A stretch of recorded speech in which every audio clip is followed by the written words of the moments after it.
선교자 예배에 함께 동참하시는 모든 분들 예수님의 이름으로 축복합니다. 오늘 함께 나눌 하나님 말씀은 창세기 9장과 11절에 있는 말씀들 발췌해서 좀 함께 나눠보도록 하겠습니다. 창세기 9장 1절, 하나님이 노아와 그 아들들에게 복을 주시며 그들에게 이르시되 생육하고 번성하여 땅에 충만하라. 지지난 시간에, 지난주에는 저희가 추석 연휴로 한 주를 쉬었고요.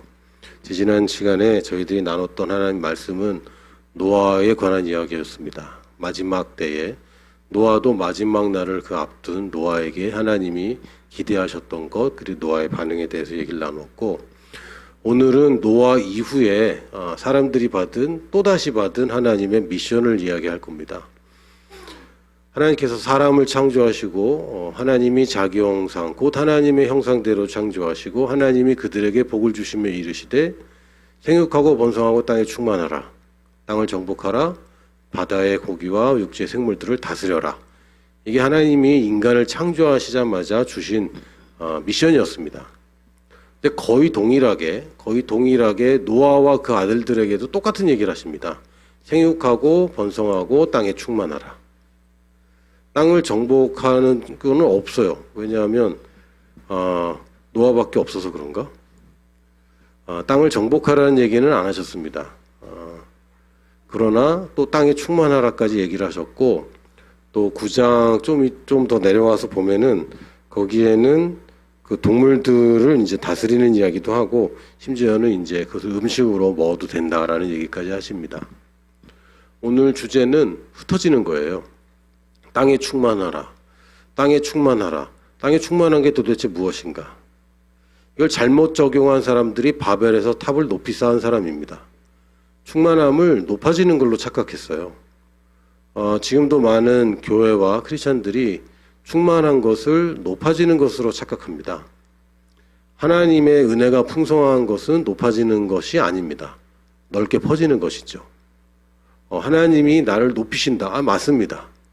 그러나 가장 하나님이 우리에게 원하시는 것은 없는 곳에 가서 내 가치가 높아지는 것을 원하시는 것이지, 내가 다른 사람들과 경쟁해서 이겨서 높아지고, 이기면 또 경쟁해서 높아지고, 또 경쟁해서 높아지고, 무슨 게임하듯이 그렇게 하는 게 아니죠.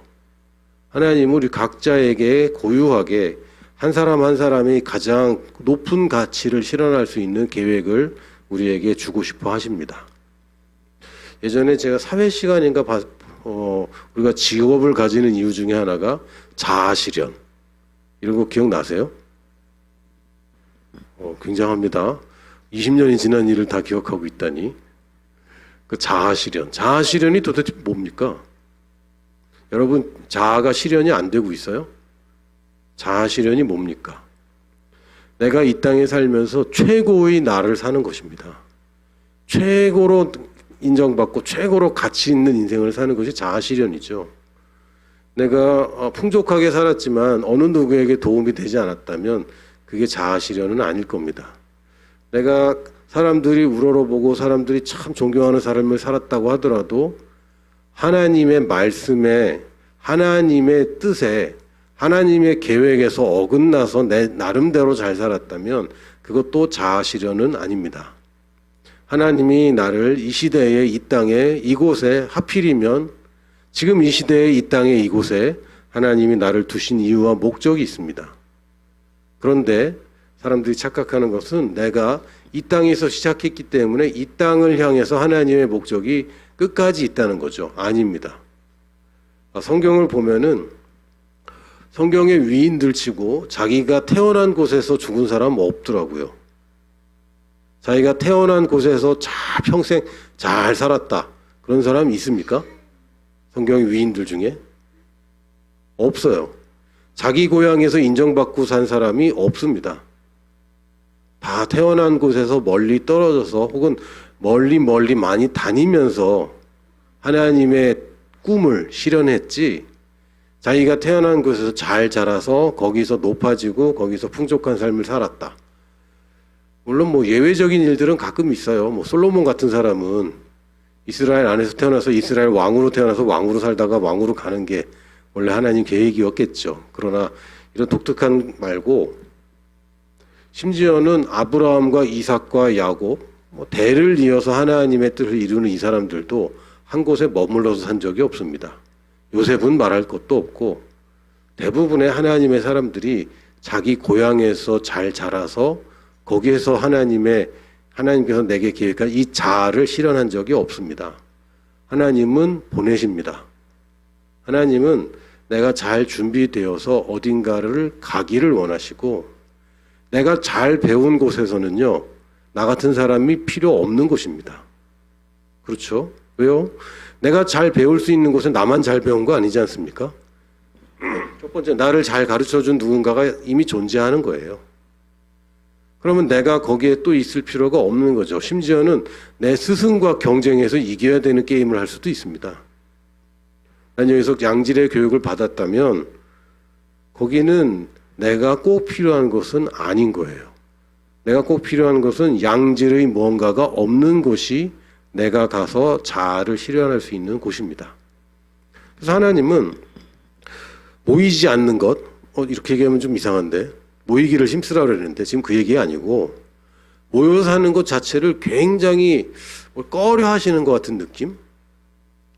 노아의 후손들에게 생육하고 번성하여 땅에 충만하라라고 얘기했을 때에 이 노아의 후손 중에 일부가 아마 일부인 것 같습니다. 전부가 그런 것 같지는 않고 한 곳에 모여 살기 시작했습니다. 거기서 성을 쌓고 탑을 쌓고 우리가 흩어짐을 면하자라고 얘기합니다. 창세기 11장 3절에 그들이 이렇게 얘기했다고 되어 있습니다. 성읍과 탑을 건설하여 그 탑 꼭대기를 하늘에 닿게 하여 우리 이름을 내고 온 지면의 흩어짐을 면하자. 이 사람들의 목적이 두 가지로 보이기도 하고 세 가지로도 보입니다. 하늘에 닿게 하자. 근데 사실은 이건 목적이 아니고 수단이죠. 뭡니까? 자기 이름을 내겠다는 거예요. 우리 이름을 내겠다. 그래서 우리가 힘을 합쳐서 경쟁해서 이기겠다. 이름을 낸다는 게 뭡니까? 우리끼리 우리 잘했어 하는 게 아니죠. 다른 흩어진 사람들이 볼 때에 부럽다.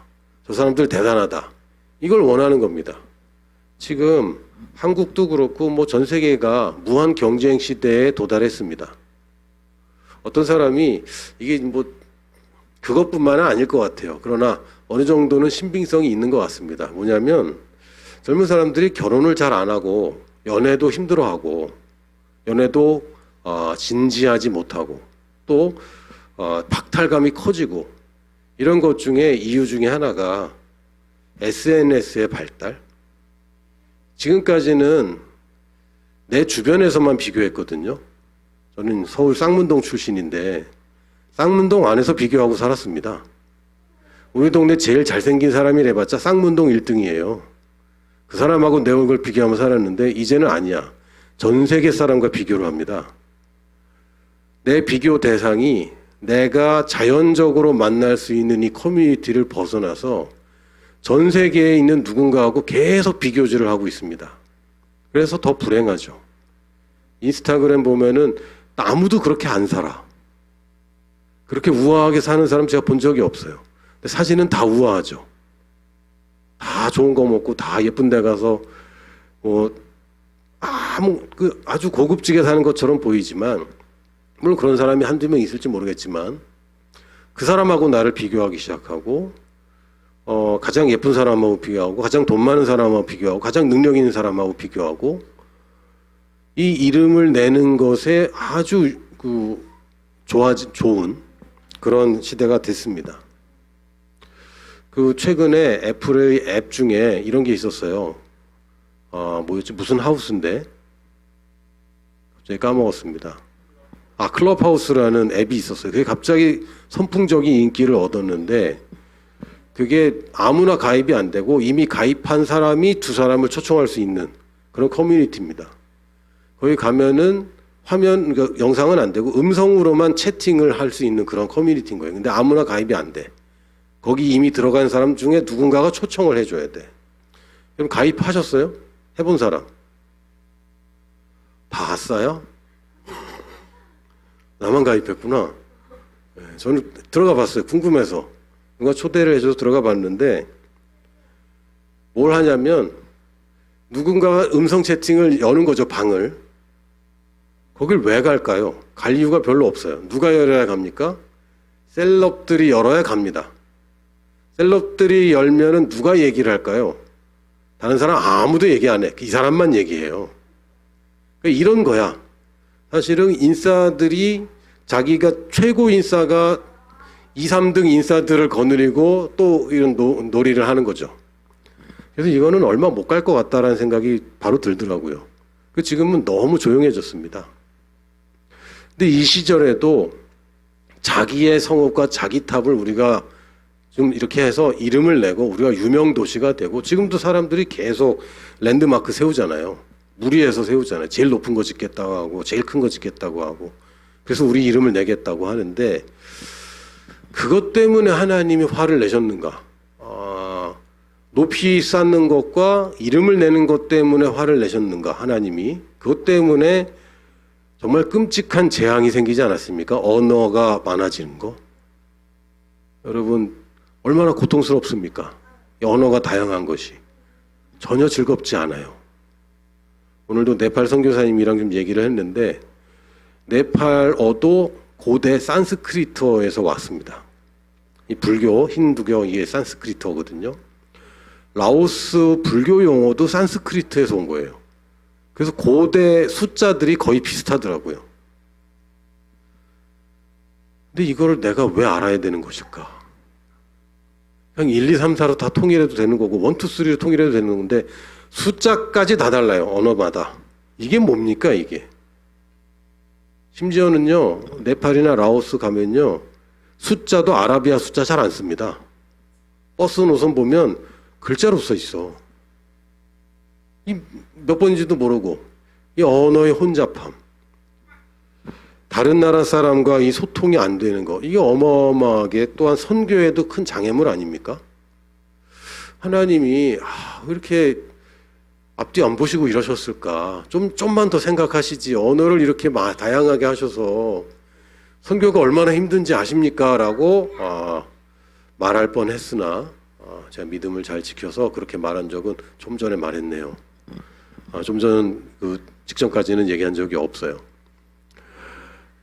어떡하지? 얘기해버렸네. 근데 하나님께서 이름을 높이는 것, 자기들이 좀 높아지겠다고 한 것, 특히 탑을 높이 쌓는 거 가지고 이런 심판을 하시는 것은 아니죠. 왜냐하면 지금은 더 높아졌고, 심지어는 우주에 나가고 달에 가고 지금 화성에 가고, 보이저는 지금 태양계 저 끝에서 지금도 우주를 향해 계속 항해를 계속하고 있습니다. 물론 태양계를 벗어나려면 아직도 한 몇천 년 남았대나 만년 남았대나 뭐 그렇지만 어마어마한 우주인데, 그 우주에서 우리끼리 높아진다고 하나님이 얘를 봐라 감히 나한테 닿으려고 해서 에라 이렇게 하신 건 아닐 거고요. 그래서 하늘에 닿게 하여 이름을 내는 것 자체가 하나님을 그렇게 심하게 격동시키지는 않은 것 같습니다. 그 격동시킨 것은 굉장히 희한하게도 흩어짐을 면하자는 거예요. 이게 하나님 뜻에 굉장히 큰 거슬리는 일이었습니다. 흩어짐을 면하자는 게. 왜요? 하나님은 땅에 충만하라고 그랬거든요. 아니 우리가 탑을 쌓고 이름을 내는 거, 이건 생육하고 번성하는 것에 뭐 크게 다르지 않습니다. 크게 배치되지 않아요. 그러나 흩어지지 말자고 하는 것은 하나님이 땅에 충만하라는 이 명령에 정면으로 위배되는 것이죠. 왜 하나님은 흩어지는 것을 그렇게 강조하셨을까요? 첫 번째는 하나님이 우리에게 원하시는 것은 여러분 고생시키려고 하나님이 계획 세우시는 분은 아니죠. 하나님은 우리가 고생 자체를 하기를 원하시는 것은 아닙니다. 그러나 하나님께서 원하시는 것은 우리가 성장하기를 원하세요. 고생 좀 해도 성장하는 게 훨씬 더 중요한 겁니다.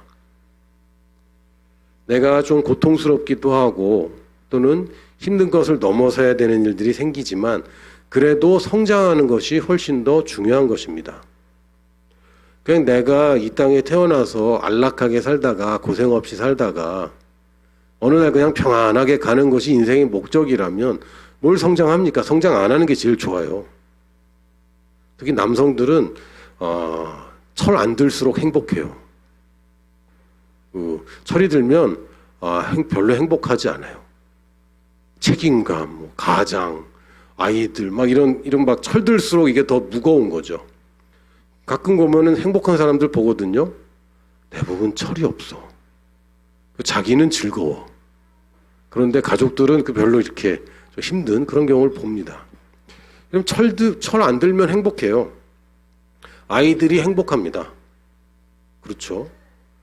그리고 지성이 자라지 않으면 불행하지도 않아요. 이 땅에서 그냥 우리가 편안하게 사는 것이 우리에게 좋은 것도 아니고 하나님이 원래 계획한 것도 아니고 생육하고 번성하라는 것은 결국 성장해서 다스림이 증가하고 나의 역량이 증가하고 물론 책임도 늘어나지만 좀 더 하나님의 형상이 살아야 될 그런 삶을 살도록 하는 것이 원래 하나님의 뜻입니다. 그러려면 성장해야 되고요. 그러려면 어디론가 가야 됩니다.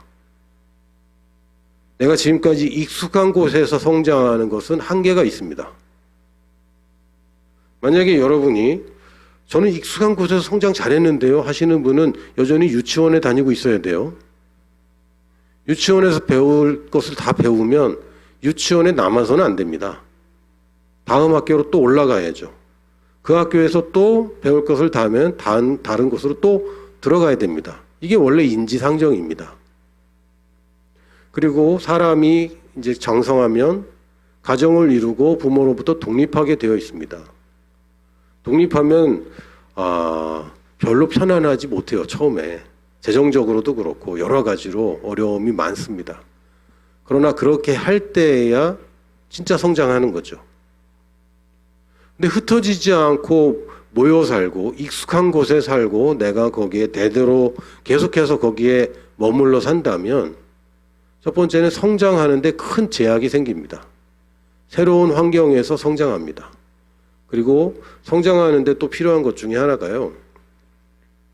여러분이 다른 곳으로 자기의 생활 반경과 사람들의 네트워크가 바뀌었을 때에 여러분의 가치가 제대로 인정받습니다. 선지자가 자기 고향에서 인정받은 적이 없어요. 왜요? 이 사람은 미숙할 때부터 알던 사람들이기 때문에 이 사람을 정당하게 평가하지 못합니다. 여러분이 인정받지 못하는 그런 경우도 생길 수 있어요. 대부분의 부모님들에게 자녀들은 아무리 장성해도 잘 인정을 못 받는 것이 현실입니다. 인정받는 부분도 있지만 여전히 어리게 보이고 여전히 좀 불안하고 이런 것들이 있어요. 근데 그게 정당한 평가냐? 그렇지 않아요. 어릴 때부터 지금까지 평균을 내면 그게 맞을지 모르겠지만 이건 지나간 거고 지금 현실에 있어서 올바른 평가를 내야 되는데 진짜 여러분의 가치는 아무도 모르는 사람, 그러니까 아무도 아는 사람이 없는 그곳에서 여러분의 진짜 가치를 인정받게 됩니다. 객관적인 가치인 거죠. 그래서 떠나는 것이 성장에 큰 유익이 됩니다. 또 하나님의 경영하고 싶은 것은 지금 문제가 있는 것을 바로잡고 싶은 것이지 잘 돌아가고 계속 잘 돌아가는 것을 하나님이 기대하시는 건 아닙니다. 그건 나 없이도 잘 돌아갑니다. 제가 기계공학을 공부를 하고 지금은 좀 후회됩니다. 저걸 내가 왜 했을까? 목사 될 줄 알았다면 절대 하지 않았을 공부인데 기계공학을 공부하고 자동차 회사에 취업을 하고 어느 날 현타가 왔는데 뭐냐면요. 내가 이 회사에서 열심히 일하면 나는 도대체 무슨 가치가 있는가? 뭐 회사가 좀 더 좋은 자동차를 만들 수는 있겠죠. 그렇다고 제가 무슨 사람을 살리겠습니까? 회사가 돈 벌어주는 일을 하고 있는데 그래서 내가 무슨 가치가 있는가? 이런 생각이 막 들기 시작하는 거예요. 그리고 나 말고 공돌이들은 세고 셌는데 왜 나도 이걸 해야 되는가? 내 인생은 정말 저들 중에 한 사람인가? 여러분 이게 정말 가치 실현인 거 아니잖아요. 많은 사람 중에 한 사람이 되는 게 안도감을 줄 수는 있지만 여러분 인생에서는 치명적인 한계를 줍니다. 그러니까 그들 중에 한 사람일 뿐이에요. 그거는 가치 있는 인생이 아니죠. 그래서 하나님은 떠나라고 얘기하십니다. 아브라함을 부르실 때도 너희 본토 친척 아비집을 떠나라. 그 떠나는 것에 굉장히 큰 비중이 있어요. 가는 것에. 예수님께서 제자들에게 너희는 가라. 가라 먼저입니다. 있는 곳에서 제자 만들고 있는 곳에서 가르치고 이런 것들이 안 중요하지 않잖아요. 다 중요하다고 여깁니다. 저희 지금 있는 곳에서 해야죠. 맞는 말이에요. 그러나 예수님은 가라고 먼저 말씀하셨다는 것을 우리가 주목해야 됩니다. 이 땅에는 여전히 빈 곳이 있고 어두운 곳이 있어서 내 불빛으로 한낮같이 밝은 곳에서는 이 불빛이 아무 의미가 없어요. 그럼 낮에 헤드라이트 켜고 다니는 차들은 그럴 필요가 없는 거죠. 뭐 도움이 되겠느냐? 요만큼 되겠지. 그러나 나라는 이 빛은 어두운 곳에 더 큰 가치가 있고 나라는 소금은 싱거운 곳에 내 가치가 있는 것입니다. 근데 뭐 이미 다 조미료로 다 양념이 돼 있고 이미 다 불빛이 많은 곳에 내가 있는 것은 하나님 보시기에도 그것은 올바른 것이 아니고 우리 인생에 한 번밖에 없는 인생에 있어서도 이것은 그 잘하는 선택이 아닙니다. 하나님은 바로 잡고 싶어 하시기 때문에 바로 잡힌 곳이 아니라 바로 잡아야 될 곳으로 우리가 가길 원하십니다. 나는 어떻게 여기서 살았고 여기서 어떻게 우리가 헌신하고 하나님의 비전을 받았습니까? 여기는 내가 바로 잡힌 곳입니다. 그러니까 내가 또 여기서 바로 잡을 그런 생각보다는 여기 아닌 다른 곳이 나의 부르심일 것이 훨씬 더 신빙성 있고 이게 상식적인 판단일 겁니다. 왜 하나님은 흩어지길 원하시냐? 빈 곳이 여전히 있기 때문에 흩어지기를 원하십니다. 그리고 마지막으로는 특히 이 바벨 시대에 있어서는 이 사람들이 인류의 큰 역할입니다. 큰 부분입니다. 물론 인류의 전부는 아니겠지만 노아와 그 노아의 세대들, 노아의 후손들에 대해서 열거하다가 근데 여기 보면은 노아의 후손들 얘기할 때 10장에 보면은 셈과 함과 야벳이라는 세 아들을 얘기하면서 이런 표현을 합니다. 그 아들로부터 각각 족속들과 언어들이 탄생했다. 이렇게 얘기되어 있습니다. 그 얘기는 뭡니까? 바벨 사건이 그렇게 멀지 않은 시대란 얘기입니다. 노아와 그 밑에 후손들이 있는데 지금 요 밑에 몇 세대 얘기하면서 언어가 바뀌었다는 얘기를 하고 있거든요. 근데 그게 언제입니까? 바벨 사건입니다. 그러니까 노아로부터 몇 세대 가기 전에 바벨 사건이 있었다는 것이고 여러분 한두 세대 만에 인구가 불어나는데 한계가 있어요. 그래서 전부는 아니겠지만 어쩌면 굉장히 많은 그 부분의 사람들이 바벨에 모여 살기로 결정했을 것 같습니다. 왜 같다고 얘기하냐? 저 못 봤으니까요. 본 적은 없기 때문에 장담할 수는 없지만 꽤 상당한 부분의 사람들이 바벨에 몰려 살기로 결정을 했고 이때 가장 위험한 짓이 뭐냐면요. 몰려 살면서 다 같이 타락해버리는 겁니다. 노아의 홍수가 왜 있었습니까? 까딱하다가 노아까지 타락해버리면 메시아가 못 옵니다. 이거는 우리 지금에 와서는 큰일 날 뻔했다 이 정도 수준이지만 당시에는 정말 아슬아슬한 일이죠. 예수님 오는 길이 지워져 버리는 거예요. 다 타락해버려서. 하나님의 언약을 믿고 그것을 말하고 그것을 기다리고 그것을 소원하는 사람이 지구상에 한 명도 없이 사라지게 됩니다. 그러면 메시아가 못 와요. 그러면 인류는 구원받지 못한 채 영원히 이 땅에서 나고 자고 나고 자라고 죽고 나고 죽고 나고 죽고 하면서 영원히 지옥으로 가겠죠. 이거는 끔찍한 일입니다. 하나님이 구원할 수 없는 인생들 망하지도 않고 근데 이 바벨 사건 때도 한 번에 똑같은 위기입니다. 몰려 살면요. 죄가 퍼지는 속도가 훨씬 빠릅니다. 도시의 범죄가 많습니까? 시골의 범죄가 많습니까? 당연히 도시에 많죠. 서로 비교하고 서로 그냥 떨어져서 유목민으로 살면요. 도둑질 할 일이 없어요. 이웃이 없는데 어떻게 도둑질을 해? 안 됩니다. 누굴 어떻게 미워합니까? 내 생존에 지금 이 사람들이 다 필요한 사람들인데. 근데 도시, 경작, 컬티베이션, 컬처 이게 다 농작을 하면서 몰려 살면서 생긴 문제들이고 이럴 때 서로 비교하게 되고 서로 욕심이 생기게 되고 서로 불신하게 되고 이런 일들이 언제 생깁니까? 모여 살 때 생깁니다. 사실은 노아의 홍수 때도 죄가 엄청나게 퍼졌다가 이걸 하나님이 리셋을 하셨지만 참 안타깝게도 그 노아의 홍수 사건 이후에 바로 나온 것이 노아의 아들 중에 한 사람이 범죄한 사실. 뭐 특별한 범죄는 아니지만 아버지를 욕되게 한 사건이 바로 나옵니다. 이게 온전하지 못한 거예요. 벌써 이 죄가 틈타 있고 부정함이 틈타 있고 겨우 리셋을 했는데 벌써 뭔가가 또 꿈틀대기 시작하는 것이고 하나님이 그래서 바벨을 흩으시면 그 다음에 사람들이 어떻게 하죠? 또 모이겠죠. 그리고 흩으면 또 모일 거고 흩으면 또 모일 겁니다. 그래서 11장 6절에 이렇게 얘기하세요. 여호와께서 이르시되 이 무리가 한 족속의 언어도 하나이므로 이같이 시작하였으니 그 후로는 그 하고자 하는 일을 막을 수 없으리라. 그래서 막겠다고 하신 일이 뭡니까? 언어를 여러 개로 분할하신 것입니다. 그래서 지금 후손인 우리들이 이 고통을 당하고 있습니다. 제가 초등학교 때 예수님 믿고요. 중학교 때 영어를 배우면서 이 바벨 사건에 치를 떨었습니다. 영어를 공부할 때마다 우리 조상이겠죠? 그렇겠죠? 그중에 우리 조상들이 있을 텐데 야, 이 조상들 때문에 우리 도대체 뭐냐. 영어를 해야 되다니. 이 고통을 주다니. 그런데 저는 하나님을 신뢰합니다. 그러므로 하나님이 선교가 불가능해질 것을 알면서 언어를 이렇게 복잡하게 하셨을 리는 없다. 그리고 언어는 우리가 당연히 돌파할 수 있는 장애물이고 이것은 우리가 이길 수 있는 게임이다 라고 믿습니다. 쉬우냐? 쉽진 않아요. 특히 나이 먹어서 새로운 언어를 배우는 게 쉽진 않습니다.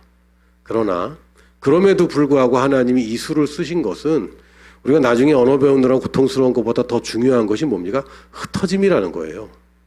모여 사는 것보다 언어가 복잡한 게 하나님 보시기에는 우선순위가 더 있는 것이었습니다. 그만큼 우리가 가는 것, 흩어지는 것은 여전히 하나님의 가치입니다. 성경에서 계속 유지되고 있는 가치이고 갔다가 돌아오는 일들도 있긴 있지만 모든 사람이 가는 것을 알 수 있습니다. 갑니다. 머물지 않습니다. 머무는 것은 하나님의 계획이 아닙니다. 예수님도 가만 보면 태어난 곳은 베들레헴, 그렇죠? 그리고 어릴 때 자란 곳은 나사렛, 사역을 시작한 곳은 가버나움, 그리고 계속 갈릴리와 온 유대 땅을 계속 다니셨습니다. 그러니까 태어난 곳에서 사역도 안 하시고 자란 곳에서 사역도 안 하시고 사람들이 몰리는 수도에서 사역을 하신 것이 아니라 갈릴리에서 사역을 하셨습니다. 왜요? 갈릴리에서 사역을 해야 이방으로 또 갈 수 있기 때문에. 중심에서 사역하는 것이, 중심에서 뭔가를 하는 것이 꽤 이론적으로는 참 좋을 것 같이 보이지만 실제로는 거기에서 더 이상 확산되지 못할 위험성을 늘 가지고 있습니다. 그리고 거기서 변질될 위험성을 늘 가지고 있어요. 예수님은 북쪽 갈릴리 지방에 사역하셨습니다. 뭐가 같으냐면 만약에 한국 땅에서 사역을 하셨다면 그 서울에서 사역을 하신 게 아니라 어디 뭐 춘천? 산골? 약간 시골? 이런 데서 사역을 하셨다? 아니면 평택에서 하셨다? 뭐 이런 느낌이에요. 좀 이상하잖아요. 그래서 서울이나 부산 뭐 이렇게 시작해야 되는 거 아니야? 그런데 주님은 변경에서 시작하셔서 변경에서 더 멀리 퍼져나갔을 것을 기대하셨습니다. 사도 바울도 하여튼 이방 땅 돌아다닌 사람 아닙니까? 그래서 성경에 어느 누구도 한 곳에 안주해서 하나님의 믿음의 사람이라고 칭찬받는 사람이 없을 정도로 하나님은 가는 것을 원하십니다. 여전히 이해가 잘 안 되는 거죠. 하나님, 내가 여기서 더 잘할 수 있는 것 같은데요. 하나님, 내가 여기서 더 익숙한데요. 제가 그렇게 생각했습니다. 저는 그 영어도 너무 힘들었고,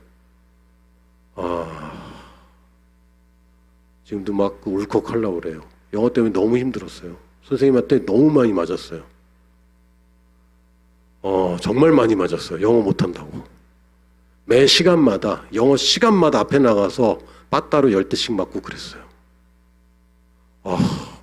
너무 고통스러웠고, 저는 또 음식 때문에 얼마나 고통스러운지 몰라요. 비위가 약해서 이런 얘기하면 아무도 안 믿어. 할렐루야. 이렇게 가면 고쳐집니다.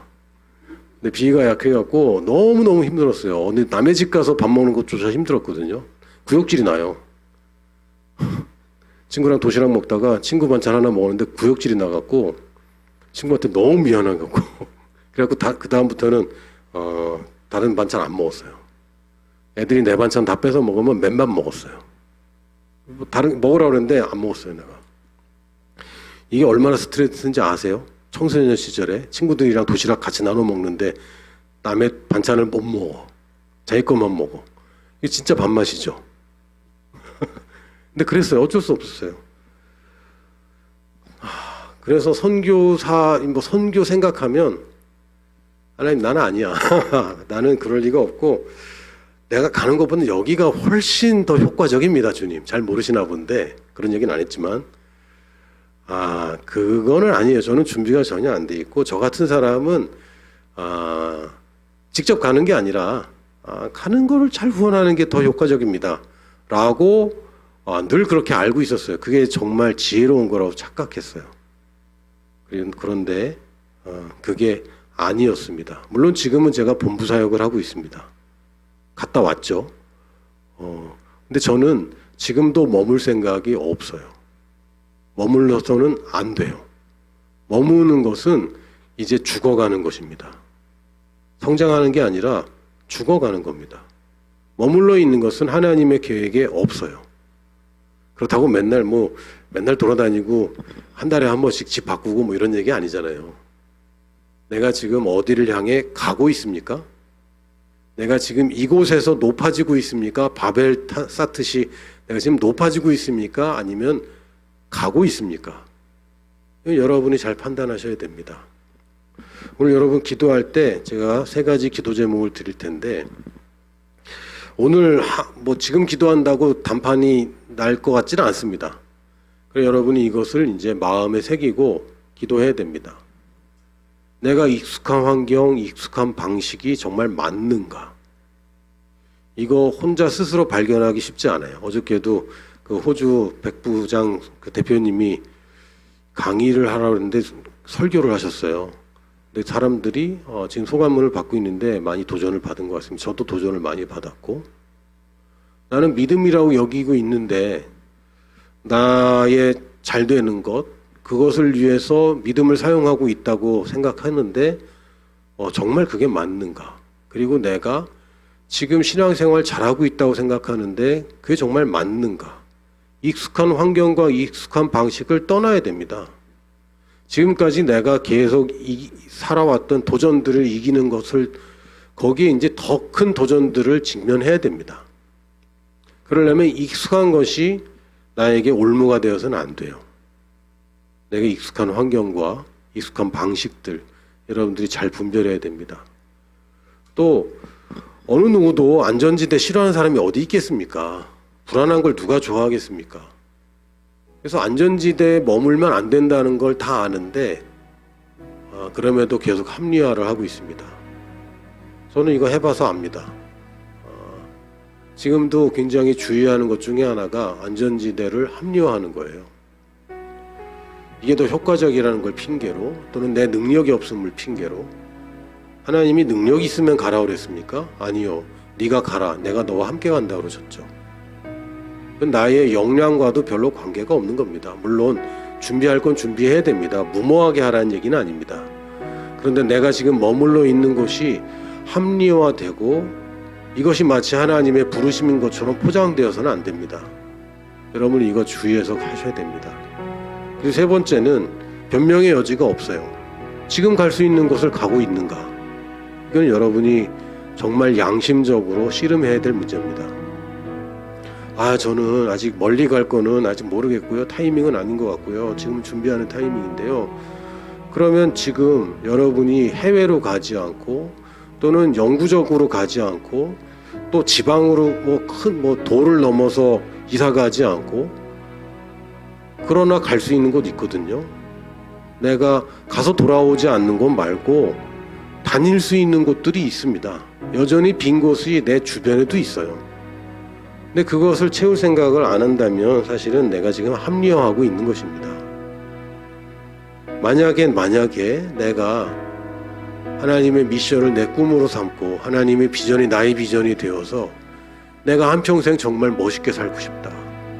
내가 희생하고 헌신하고 그거 물론 있지만 오늘 주제만 말씀드리면 내가 정말 내 인생의 가치를 정말 실현하고 싶다. 뭔가 제대로 뭔가를 하고 싶다 라고 얘기하지만 그러기 위해서 난 준비하고 있는 것이고 그러기 위해서 여기 안 가고 있는 것입니다 라고 얘기할 때는요, 여러분이 내 주변에 완전 암흑 같은 곳이 아니더라도 내가 빛을 비춰줄 필요가 있는 곳을 여러분이 찾아다니고 있어야 정상입니다. 그래서 합리화하면 안 되는 거예요. 저는 선교에 부름 받았습니다. 그래서 선교를 준비하고 있습니다. 그런데 전도는 안 하고 있어요. 너무 바빠서요. 이거는 무슨 얘기입니까? 나는 하나님의 말씀을 공부하고 있습니다. 그러나 말씀을 전할 기회를 찾고 있진 않아요. 이건 또 무슨 얘기입니까? 아닙니다. 하나님은 지금도 내가 가길 원하십니다. 내가 집에 있다가 학교 갔다가 혹은 직장 갔다가 내가 아는 사람들을 만나고 친한 사람들을 만나고 익숙하고 내가 평안한 인생을 사는 것에 여러분이 만족하지 마시고 안 친한 사람들을 찾아가서 만나야 됩니다. 친한 사람과 친하게 지내는 게 아니라 안 친한 사람과 친구가 되는 것이 하나님이 원하시는 거예요. 친구는 사귀는 것이죠. 친한 사람과 어울리는 걸 누가 싫어하겠습니까? 근데 내가 아는 사람, 나를 좋아하는 사람, 내가 편한 사람들만 만나는 거, 이거 안주하는 겁니다. 기도 제목, 특히 영혼 구원 기도 제목 내라 그러면 오래된 친한 사람들 기도 제목만 내요. 아닙니다. 안 친한 사람 중에 전할 수 있는 사람이 얼마나 많은데요. 내가 찾아가야 될 사람들이 있습니다. 지금 갈 수 있는 곳이 있는데 거기는 갈 생각이 없으면서, 이거 제 얘기입니다. 제가 그렇게 했거든요. 하나님이 저한테 말씀을 주셨습니다. 지금 있는 곳에서는 왜 전도하지 않는가? 여러분이 모든 걸 다 집어치우고 하라는 얘기는 아니에요. 지금 여러분이 공부하고 있는 것이 의미 없다는 얘기도 아니고 여러분이 직장 생활하는 것이 의미 없다는 얘기가 아닙니다. 그러나 가려고 하는 겁니다. 안 가려고 지금 공부하고 안 가려고 직장 다니는 게 아니에요. 가려고 공부하는 것이고 가려고 일하고 있는 것입니다. 여러분 어디론가 더 가야 됩니다. 더 멀리 갈 생각하십시오. 내 인생에서 최대한 멀리 가는 걸 여러분 꿈꾸십시오. 할렐루야. 그게 아름다운 인생입니다. 우리 다 같이 기도하겠습니다.